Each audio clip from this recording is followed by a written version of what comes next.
กับตอนนี้เนาะเขาสิไปซุ้มผ้าของไอ้เลิฟเขาซึ่งเป็นบินตรงมาแต่ปากเซเนาะพอดีเพิ่นจัดผ้าแล้วตอนนี้เขาจะไปซุ้มตู้ผ้าไปเลยไปเลยสวัสดีเอง สบายดี โอ้ถือว่าเป็นไอ้เลิฟอีกคนหนึ่งเนาะนี่ไอ้เลิฟอีกคนหนึ่งที่ว่าเพิ่นตั้งใจมาแต่ปากเซเพื่อมาเอาของสะสมของเพิ่นนี่เนาะตามเดี๋ยวเบิ่งเอาข้าวในตู้ใช่นะตอนนี้เนาะที่ว่าผู้คุณลูกอะไรเนี่ยคุณลูกแท้ๆนี่ ปิดไว้หนึ่งปิด เพราะว่าเพิ่งเป็นสายเหรียญเนาะแล้วก็เป็นผู้ที่ว่าเขาศึกษาตั้งแต่เริ่มต้นมามันมีเพื่อนผู้หนึ่งที่ว่าคอยพักดักเขาเนาะจนมีสันติสุขหรือว่าจนมีเตชองมานี่เนาะเดี๋ยวเขาจะมาสัมภาษณ์เพื่อนก่อนแล้วเขาจะไปซุ้มผ้าเอาเป็นเขาข้าวกันว่านี่ยังไงแล้วก็ถามเขาชื่อเพื่อนเนาะขอไอ้เรื่องนั้นตัวนี้เอง สบายดีข้าพเจ้าลิงวัฒนาเนาะหรือว่าในวงการจะเอิญกันที่เลียงดาวเรื่องครับมื้อนี้ก็ได้มาร่วมงานพบปะว่างแสดงพระเครื่องเป็นครั้งแรกของประเทศลาวอันนี้จากข้อมูลซึกนะเพราะว่าอยู่วงการนี้มา16 17ปีกับพวกคิดว่าวงการอาเครื่องบ้านเฮาสิมาฮอดจุดนี้คือกันการพยายามเป็นส่วนหนึ่งเล็กๆน้อยๆให้เจ้าภาพเพิ่นเนาะเพื่อให้ทุกๆทางที่ได้มาพบมาศึกษาให้ไปในทิศทางที่ถูกต้องดาว เนาะแล้ววันนี้เราจะมาถามคำถามเด็ดเพิ่นครับคือเฉพาะเขาเห็นหลักๆได้ยังไงจะไปสู้เพิ่นนี่เนาะก็คือจะเป็นผ้าเหลี่ยมเนาะไอ้เรื่องเนาะ เนี่ย แต่ที่นี่มันผมหักผ้าเหลี่ยมเฉพาะไอ้เรื่องยังมานี่เนาะเพราะจะเป็นเหลี่ยมเป็นลักละเหลี่ยมเพิ่นเนี่ยเป็นเหลี่ยมระดับตำนานเลยเนาะไม่ว่าจะอาจารย์ซามหาเครือนี่ที่มาเห็นหลักๆเลยและที่สำคัญคืองามอย่างว่าโอ้เนาะบ่บ่ายเสียมแต่ว่างาม ดาว เนาะอะไรเนาะแต่คือเป็นอย่างไรเลยคือมักสะสมผ้าเหลี่ยมนี่ย้อนอย่างไรเลยอันนี้ เพ เขา ราะ ว่า ว่าพระเครื่องประเภทเลี้ยงเป็นเลี้ยงที่สื่อท้ายง่ายที่สุดอันนี้ตั้งแต่อดีตจนถึงปัจจุบันมันเป็นแบบนี้ โอ้ เป็นเลี้ยงที่มาตรฐานที่สุดก็เลยมักเนาะส่วนโตจะเป็นแบบนี้จะได้ ด้วยสุดท้ายก็เอาง่ายๆเนาะเป็นปัญญาหลายเนาะคือจะถามเขาเชื่อเองว่าอยากฝากไว้อย่างกับนักสะสมรุ่นใหม่ที่กำลังเข้ามาสุ่มผ้านี่อยากฝากเนี่ยก็เป็นไว้ไอ้ตัว อยา นี้ กจะฝากให้ทุกท่านที่สนใจพระเครื่องเนาะให้ศึกษาหลายๆก่อน ศึกษาหลายๆแล้วก็ศึกษากับบุคคลที่มีความรู้แท้และท่านจะบอกคิดหลังแบบค่อยๆสะสมกำลังเนาะสำหรับท่าน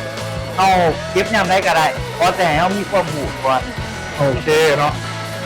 สิประมาณนั้นเนาะก็ไอ้เลิฟทางนี้เนาะอันนี้ก็เป็นอีกไอ้หนึ่งที่หักชุดใจเนาะอันนี้ก็ขอสัมภาษณ์ตัวไอ้นี่ไอ้เนาะขอบใจ ขอบใจร้านลำด้วยลำด้วย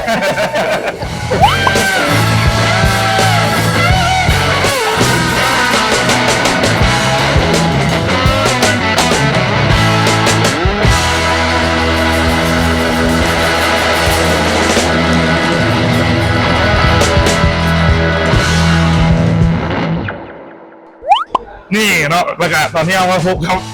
บิ๊กต้อมเชียนผ้าทองคำโหดที่เพื่อนเลยเนาะในมุกการผ้าเนี่ยถือว่าช่วงนี้มาเองสุดเลยเนาะเล่คนงานเพื่อนอีกคนหนึ่งเนาะวันนี้กับวันนี้อยากจะถามหลายจะถามคำถามเดียวเนาะเพราะว่าไอ้คนนี้มาเองเลยได้ถ้าสมภารวันนี้อาจจะถามก็ปีกว่าปีนึงแล้วเนี่ยแต่ว่าป้าผมพระคนนี้ ศรัทธาแห่งเจ้าเลย ชาพาเป็นแทงกล้าเป็นพ่อเขาเจ้าอุ้มตื้อเนาะแล้วอยากถามว่าปีอย่างที่เข้ามาสะสมพระเครื่องไง เนื่องจากว่าเบื้องต้นมีความมักในศิลปะพระเนาะเพราะเพิ่นสร้างมาได้ป่านนี้ในงดงามหลายและเริ่มจากสะสมนี้ต่อมาจะสะสมไปเรื่อย ลงไหลไว้ ๆ ตัว แม่ นี้ นมันเข้ามาแล้วออกไปเลยมี เป็น เส ตัว น่ นี้ ห์ เสน่ห์อย่างเสน่ห์หลายเนาะ แม่น โอ้เนาะอันนี้ก็เป็น มี อีก เวลาตัก เกี่ยวกับหน้าตัก ข่าวดินก็คือ3ตอนเออ เนาะอันนี้ก็เป็นอีกมุมหนึ่ง เข้าแล้วออกไปเลยงานนี้ สำหรับไอ้ต้อมคนนึงก็เป็น งาน ขั้นที่เรากับเชียนพระหน้าใหม่ งาน แล้วก็เป็นไอ้ไงพดยิบเพื่อนเนาะสายงานพวกนี้ ที่นี่มันฟุต เป็นอย่างนี้เลยเนาะเขามาซื้อไว้นี่ ปวดเพื่อน นี่เนาะแล้วก็ชีคอสามารถก็เลยเป็นตื้นเนาะเพราะว่าวันนี้ก็เห็นเพื่อนห้อยในผ้าวันนี้ผ้าเขาค้าเมืองนี่นี่เนาะผ้าของตื้อรุ่นรับเนื้อถาวรเนี่ยตาที่เบื้องนี่แต่ว่าขอบเป็นกับอลังการละแล้วจะถามมือเชื่อคือมาห้อยพระเลยนั่นอย่างเลย ก็พอคือของดูอาหารยาก ด้วย คือเห็ดคือเป็นเนี้ยแบบเขามีเงินมาเห็ดแต่กันในตลาดขายนี่แบบมีเงินแล้วมันก็คือมีเงินอย่างเดียววันใช้ก็ความแบบ แบบ บารมีต้องฮอดเนาะบารมีต้องฮอด ต้องมีบุญของ เพราะว่าพาเครื่องเนาะเมื่อเราสิมีเงินแล้วสิได้ครอบครองเลย เพราะว่าบางอย่างเนาะคือวัตถุพวกเนี้ยจะมีจำนวนจำกัดเนาะบางอย่างสร้างได้องค์เดียวบางอย่างสร้าง3 องค์9 องค์10 องค์หรือว่า100 องค์แต่ค่านิยมมันสูง ค่าเรื่องคน เนาะแต่หลักๆเลยก็คือห้อยค่าแท้ก็คือมีเงินแท้แน่นอนเนาะถ้าเมื่อไหร่มีคนมีต้องการเพิ่มขึ้นค่ามูลค่ามันก็จะเพิ่มขึ้นตามระยะเวลาหรือกับเวลาเนาะอันนี้คือสิ่งสำคัญ และไอ้เพิ่ม เนาะแล้วก็อยากฝาก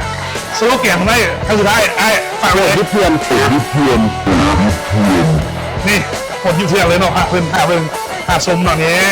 ประมาณนี้เลย โอเคเจ้าเนาะไว้เบเดี๋ยวจะไปพิจารณาต่อไปว่าสิสามารถเชียร์ผู้เล่นต่อเนาะไปเจอกัน อ่า